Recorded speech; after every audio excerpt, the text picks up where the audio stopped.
I put on a little, Betty? Yeah.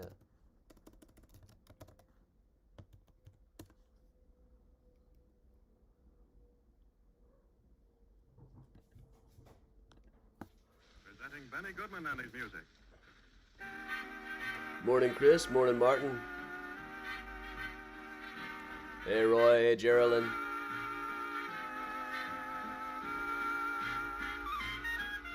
Hey, Karen. Hey, Karen. Hey, Dina. Hey, Ann.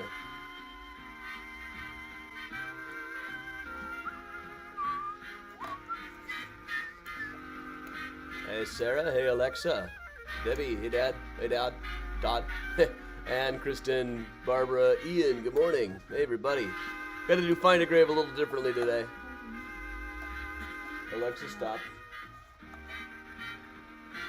I don't know why Alexa just started telling me Muppet Show stuff, but okay. Hey, Larry. Hey, Mary Rose. Hey, Carolyn. Hey, Kristen. Marie. Hey, Nancy. You guys might be able to see Miles back there a little. Miles is presently on the couch. He kind of blends in with it, but he's there. Morning, Gene. Hey, Angie. Hey, Katie. Oh, yeah, the bats are back. Well, let me show you what it looks like. Just, that's the mantelpiece for October. Hey, Octavio. Hey, Grandma Bell. Yeah, we are all set for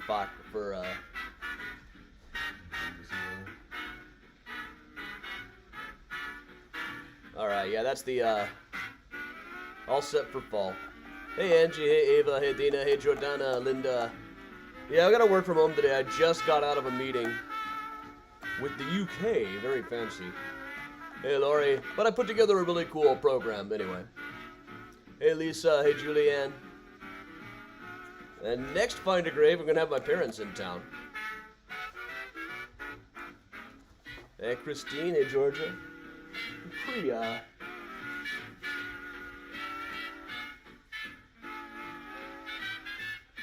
Georgia, skeletons in the closet, yeah. Priya. Hang on a sec, I gotta go answer the bell there.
Okay, everybody, totally just locked myself out. Answering the door, I had to go around to the back.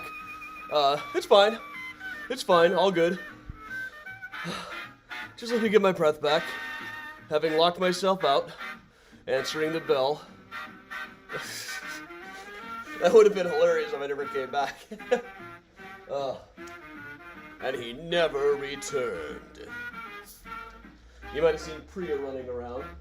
See, Miles is on the couch right now. He blends in pretty well, so you might not be able to see him that well. So he's just hanging out. He's been a little more active today. I think he's feeling a bit better. Priya, you hide under the couch. I see you there. See what Priya thinks of a laser pointer.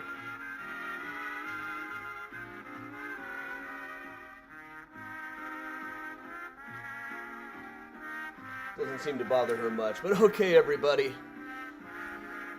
All right. So I wasn't expecting a delivery this early, so I had to just run outside with a mask. I didn't have time to find my keys. Good thing the back door was unlocked. But all right, let's turn the Benny off for a minute. I think we got enough people here. All right. Welcome along, everybody. Normally on Fridays, we do Find a Grave Friday, where I go to a cemetery where I don't know where a particular grave is and we try to find it.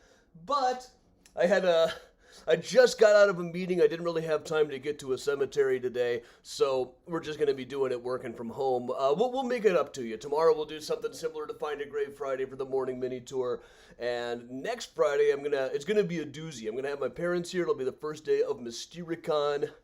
So, maybe we can make something that we tie it in with Mystericon a little bit more.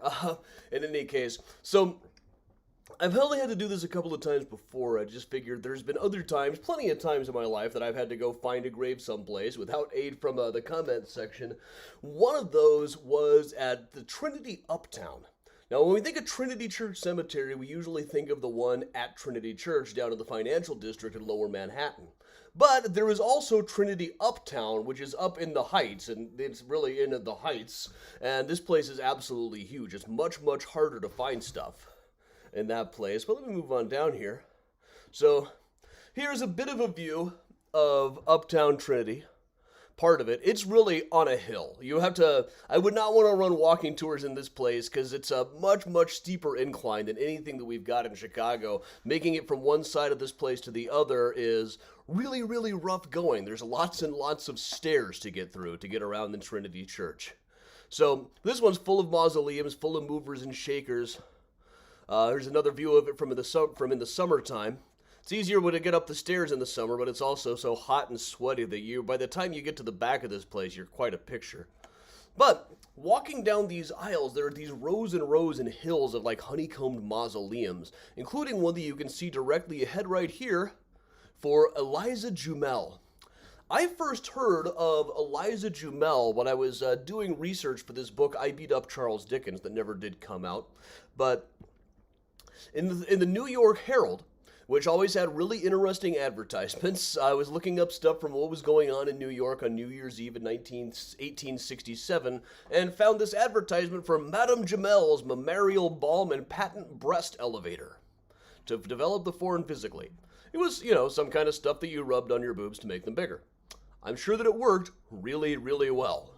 So immediately I had to find out, who was Madame Jumel? This is going to be juicy. Turned out to be way juicier than I thought. Now, theoretically, in the United States, you could grow up as a child who lived in a brothel, but then move up to the higher echelons of society. Theoretically. Nobody has an anecdote of anybody even actually achieving that in those days, except for Eliza Jumel.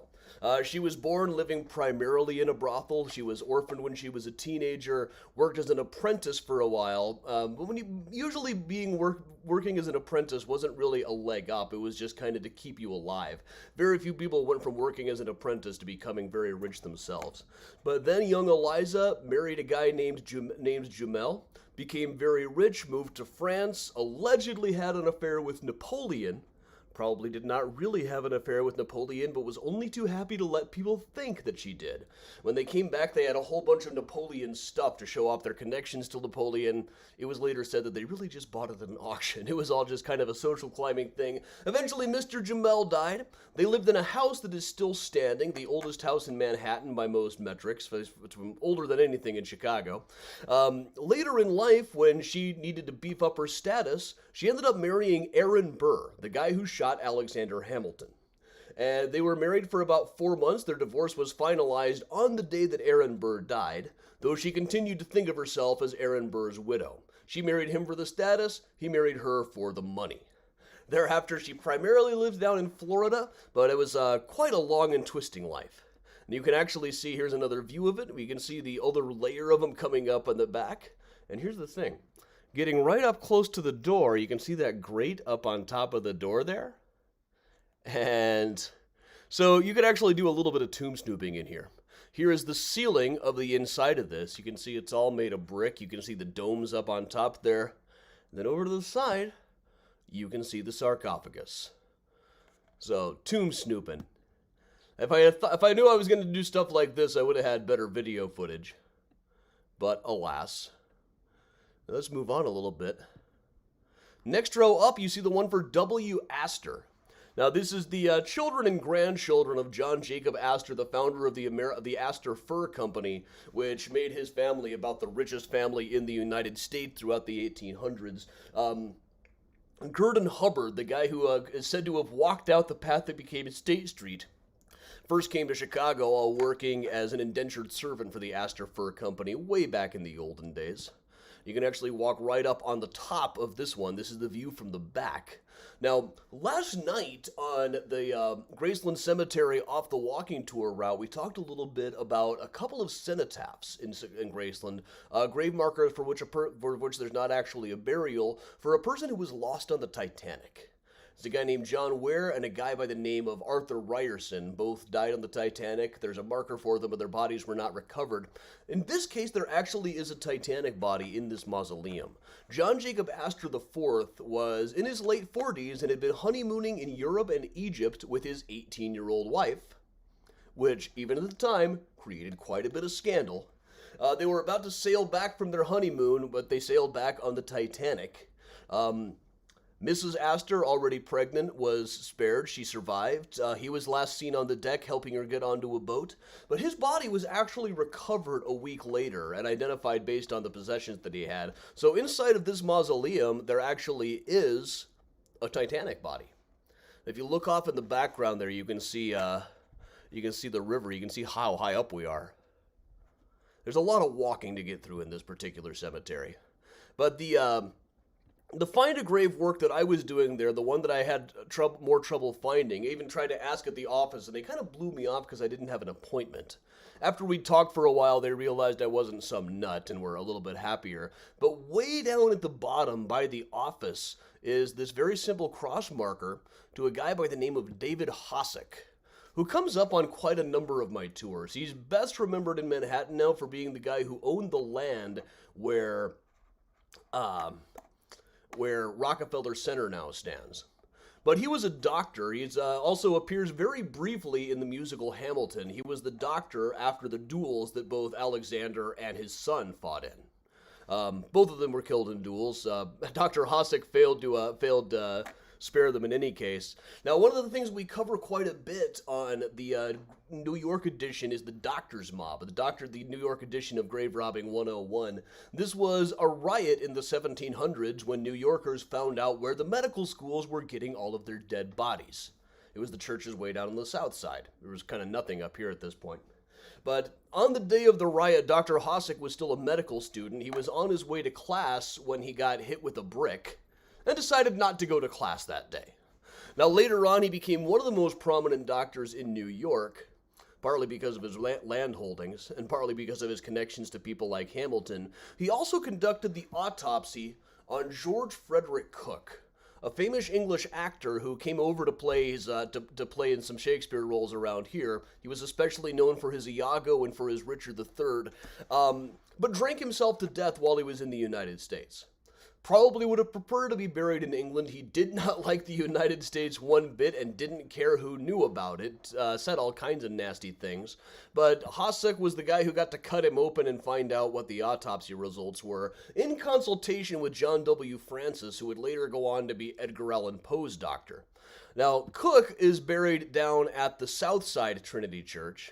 In the background, you can see the Oculus, the world's weirdest looking shopping mall. When he was moved to this, he was initially buried in the Stranger's Vault. When he was moved over to this grave, Dr. Francis was still present to supervise the exhumation and helped himself to the skull, a tooth, and one of the fingers. The finger is dropped off the record. The skull is now at Thomas Jefferson University in Pennsylvania, and the tooth was given to Edwin Booth, who somewhere along the line apparently lost it. It was last known to be at the City Museum of New York, but I emailed them and they don't seem to know where it is anymore. So he's missing a tooth. Maybe the tooth fairy finally came and got it. All right, so that, ladies and gentlemen, is Trinity Uptown Church. It's kind of a miniature version of Find a Grave Friday today. So yeah, I'm not sure about. I've heard that there were ghost investigations at the Jumel Mansion. I never managed to go. I kept going on being nearby it on days when it was closed. Last time I was trying to get there, they also had an exhibit going on of Charles Addams, the Addams Family guy's artwork, and that would have been the coolest thing in the world to see. But unfortunately, it just never seemed to be open when I was there. Yeah, that is a view. This place is enormous. There's all kinds of weird stuff in there. I don't think I've even scratched the surface of what's at Trinity Uptown. Oh, you know, in fact, there's another one that I forgot to add here. Way up on top of the hill is... Let me move this one in here. Just gotta find it. Way up on top is Alfred Tennyson Dickens.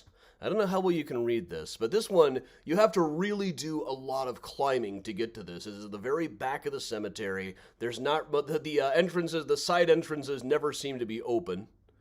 So you have to climb all the way up this massive hill. And there is one of the sons of Charles Dickens.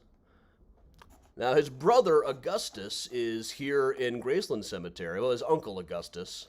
His brother Francis is here in Illinois. He's over in Moline, in the cemetery there, which we've covered before as well.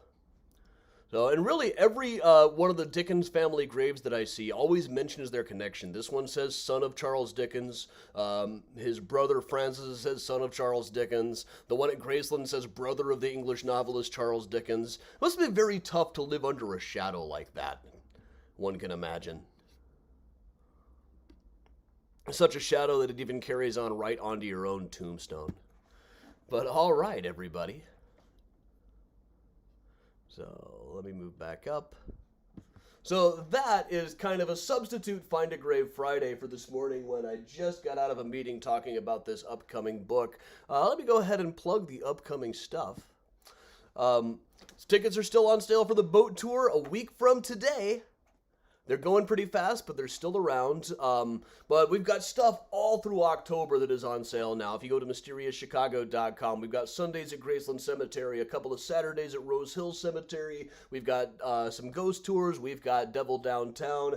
Lincoln Park Zoo has the Lincoln Park Zoo tours. It's going to be a really busy October.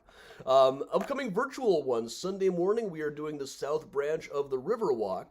And Thursday night, we'll be doing Rose Hill Cemetery off the route, the stuff that I can't really cover on the walking tours.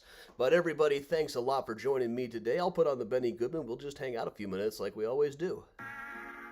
Thanks for joining me for this kind of a substitute Find a Grave. Let's see if Miles wants to come over. Miles, you want to come say hi? How you doing, buddy? You took the night off last night. There you go.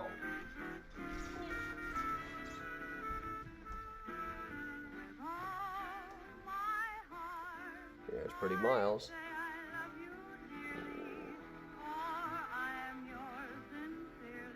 Miles seems like he's feeling better today than he was yesterday. But he's still adjusting to having a wild little sister running around. Okay, back to the couch.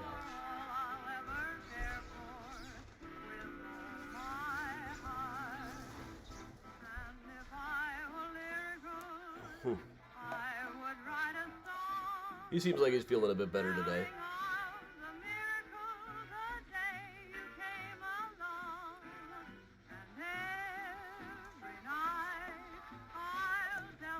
Kristen, now these are the shoes that I usually wear over by the couch. I do have some new ones coming in, though.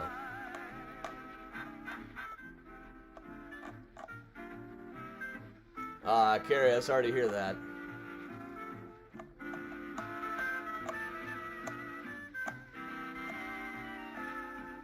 Is there a good view out my windows? Mostly branches. I'm on the first floor. It's not really a high view or anything.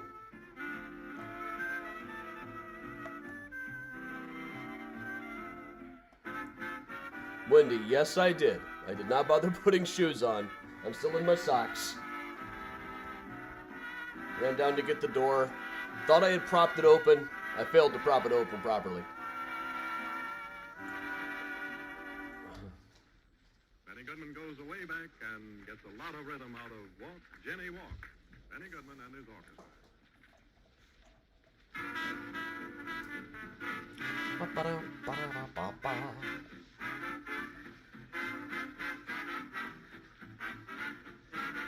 But all right, everybody. I'll hit a cemetery tomorrow. I got an idea for what I could do for a cemetery tour tomorrow that I think would be a little bit different from a normal Find a Grave, but still kind of interesting. So long story short, tomorrow we are all going to join a secret society. But all right, thanks a lot for joining me for a special at-home edition of Find a Grave Friday. I will see you all tomorrow for another morning mini tour, Sunday for a full-length virtual tour, and 1 week from today, it's Mystericon. Thanks a lot for joining me, everybody. I'm Adam Seltzer for Mysterious Chicago Tour, saying stay safe, stay strong, and of course, stay